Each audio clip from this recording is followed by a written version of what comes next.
bersarang ini jika kondisinya benar, dia akan masuk ke kondisi yang berikutnya. Ya, jadi ketika kondisinya benar, aksi benarnya adalah memproses kondisi berikutnya.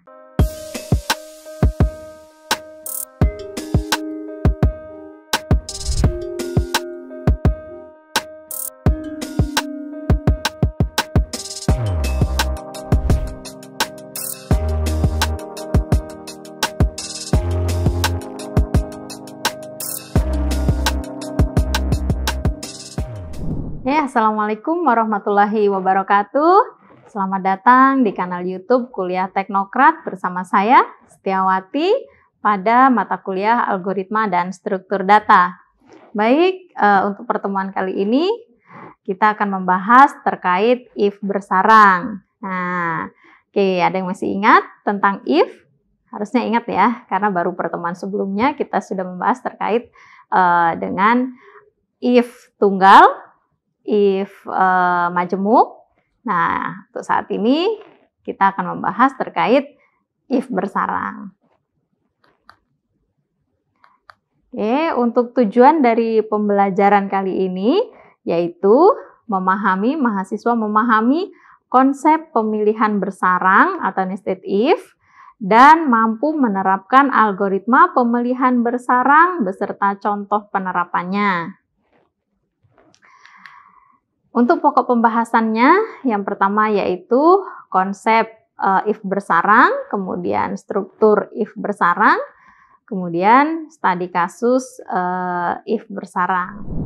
Nah, untuk referensi, ini masih sama dengan materi-materi sebelumnya, yaitu menggunakan bukunya Rosa 2018 yang berjudul Struktur Data Terapan dalam Berbagai Bahasa Pemrograman Pascal, C++, dan Java.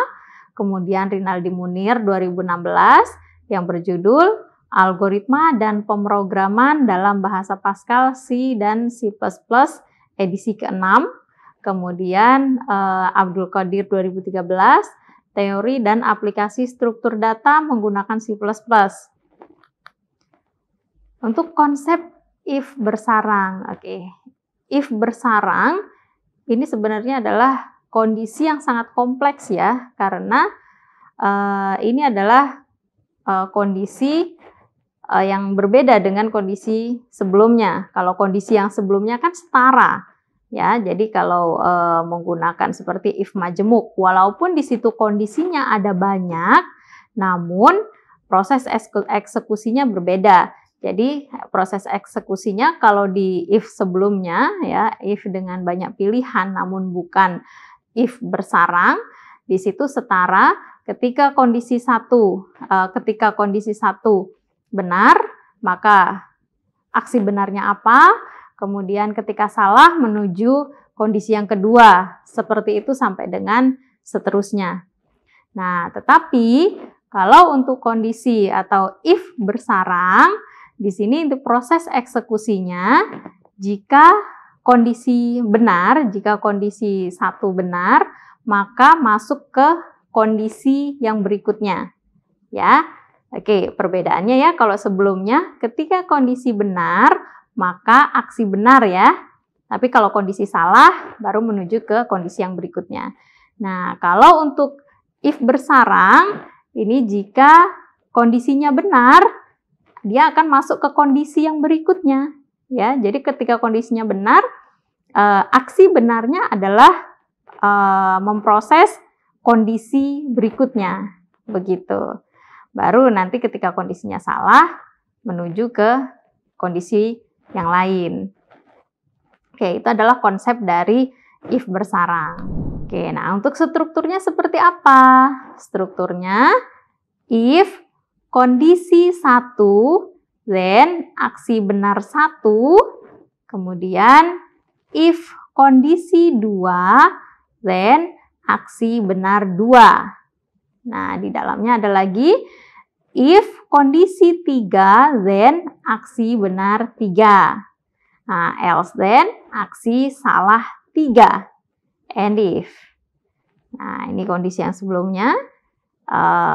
menyetarakan ya dengan if yang ada di dalamnya. Else then, aksi salah 2, add if. Kemudian if induknya, else then, aksi salah 1, if kondisi 4, then aksi benar 4. Else then, aksi salah 4, if kondisi 5, then aksi benar 5. Else then, aksi salah 5. And if. Ingat, and if-nya kita sesuaikan dengan berapa kondisi yang dibuat sebelumnya. Oke, itu dia struktur dari if bersarang. Oke, untuk contoh dari if bersarang itu seperti apa? Nah, misal Anda diminta untuk membuat sedekut ataupun flowchart untuk menentukan atau mengurutkan 3 bilangan menggunakan if bersarang. Nah, karena untuk mengurutkan 3 bilangan ya secara dari terkecil ke terbesar maupun sebaliknya itu bisa menggunakan if bersarang ataupun tidak. Nah, kalau kita menggunakan if bersarang, maka yang pertama tentukan dulu nama algoritmanya. Di sini kita buat nama algoritmanya adalah urut bilangan atau algoritma urut bilangan. Kemudian dideklarasikan. Nah, yang dideklarasikan adalah variabel dan tipe datanya. Oke, variabelnya karena di sini 3 bilangan, maka kita menggunakan A, B, dan C. Dengan tipe data apa? Tipe datanya adalah integer. Kemudian, ingat, kita akan mengurutkan 3 buah bilangan. Nah, berarti kalau akan diurutkan, di sini kita harus menentukan mana sebagai nilai minimal, mana sebagai nilai tengah, dan mana sebagai nilai akhir atau nilai maksimal. Nah, berarti kita harus membuat atau menentukan 3 variabel lagi untuk kita proses nantinya. Nah, di sini saya menggunakan variabel min, mid, max. Nah, dengan tipe data apa? Tipe datanya adalah integer. Nah, kemudian deskripsi. Pada deskripsi seperti biasa ada input, proses, dan output. Oke, untuk inputannya apa? Read. Yang diinputkan adalah A, B, dan C. Oke, kemudian kondisinya if A lebih besar dari B and A lebih besar dari C, then max-nya pasti A atau max sama dengan A. Nah, ini kondisi bersarangnya ya. Kondisi bersarangnya if B lebih besar dari C, then mid. Nah, ini kita menentukan tengahnya ya, nilai tengahnya. Tadi kan nilai max-nya sudah ditentukan. Nah, berarti kalau variabel A sudah sebagai nilai max, tidak mungkin variabel A ini akan menjadi nilai mid ataupun min. Nah, jadi di sini ketentuannya adalah kalau tidak B ya C sebagai mid ataupun minnya. Nah, berarti kita kondisikan if B lebih besar dari C, then midnya adalah B dan minnya adalah C. Kemudian else then, nah berarti kebalikannya ya, else then midnya adalah C, minnya adalah B. Oke, nah kita masuk kondisi yang berikutnya. Else if B lebih besar dari A and B lebih besar dari C, then max-nya adalah B. Ya, karena kita kondisikan jika B lebih besar dari A dan B lebih besar dari C, otomatis nilai max-nya adalah B. Nah, kalau max-nya B, maka mid-nya tidak mungkin B lagi. Kemungkinannya adalah A atau C, kan begitu. Nah, baru kita kondisikan untuk if bersarangnya adalah if A lebih besar dari C, then mid-nya pasti A. Karena kondisinya adalah A lebih besar dari C, ya. Maka mid-nya adalah A atau mid sama dengan A, sementara min-nya adalah atau min-nya sama dengan C.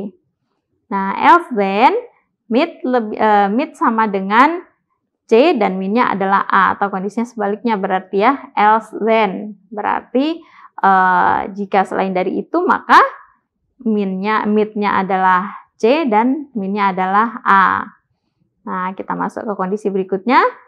Else then max C. Nah, jika max-nya sama dengan C, maka mid dan min-nya tidak mungkin C lagi. Kan begitu ya? Kita masuk ke kondisi bersarangnya. If A lebih besar dari B, then mid sama dengan A, min sama dengan B. Else then mid sama dengan B, min sama dengan A. And if, write min, mid, max. Oke, itu tadi sedekut ketika akan mengurutkan 3 buah bilangan dengan menggunakan if bersarang. Ya, untuk flowchartnya seperti apa? Nah, seperti biasa kita gunakan simbol start, kemudian kita gunakan simbol deklarasi. Nah, yang dideklarasikan apa? Oke, yang dideklarasikan adalah variabel dan tipe datanya ya. Oke, variabelnya di sini ada A, B, C dengan tipe data integer, kemudian min, mid, max sama dengan tipe integer, kemudian input ya, kita gunakan simbol input atau read. Apa yang diinputkan? Yang diinputkan adalah 3 buah bilangan yang mana kita simpan 3 buah bilangan tadi ke dalam variabel A, B, C. Oke, nah kemudian kita masuk ke dalam kondisinya. Kondisinya adalah jika A lebih besar dari B and A lebih besar dari C, kondisi benarnya adalah max sama dengan A. Nah, kalau kondisi benar, maka kita masuk ke kondisi berikutnya atau kondisi bersarangnya. Kondisi bersarangnya apa? B, atau jika B lebih besar dari C, maka kondisi benarnya adalah mid sama dengan B, min sama dengan C. Nah, kondisi salahnya bagaimana? Kondisi salahnya adalah sebaliknya, yaitu mid sama dengan C dan min sama dengan B. Oke. Nah, kondisi yang lain, jika B lebih besar dari A and B lebih besar dari C, kondisi benarnya max sama dengan B. Nah, kita masuk ke kondisi bersarangnya atau if bersarangnya. Jika A lebih besar dari C, maka kondisi benarnya adalah mid sama dengan A, min sama dengan C. Ya, kondisi salahnya max sama dengan C.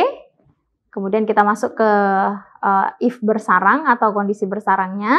Jika A lebih besar dari B, kondisi benarnya adalah mid sama dengan A, min sama dengan B, dan kondisi salahnya adalah mid sama dengan B, min sama dengan A.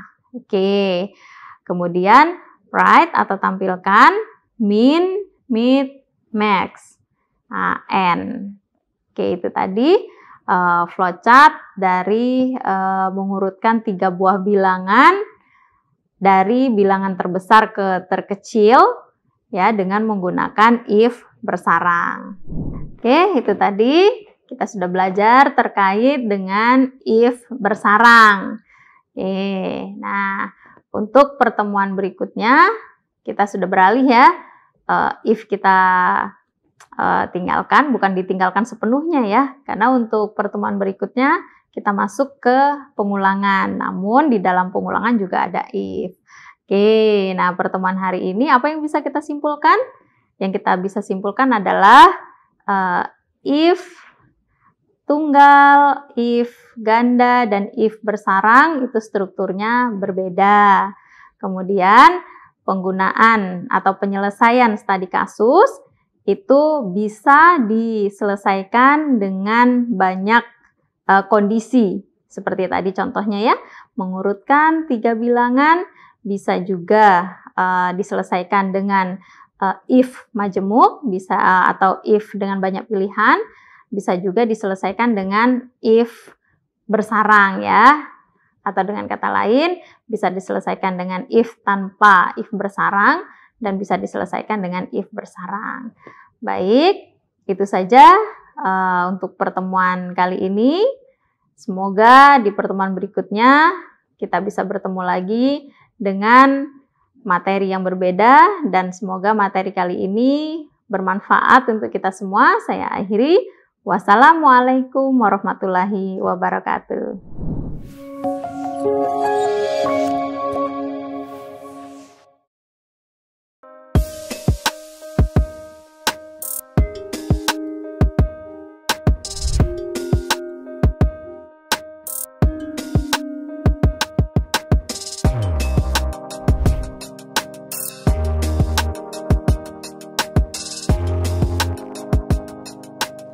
Terima kasih sudah menyaksikan video pembelajaran ini. Jangan lupa like, komen, dan subscribe, serta nyalakan tanda loncengnya agar kalian tidak ketinggalan informasi update lainnya.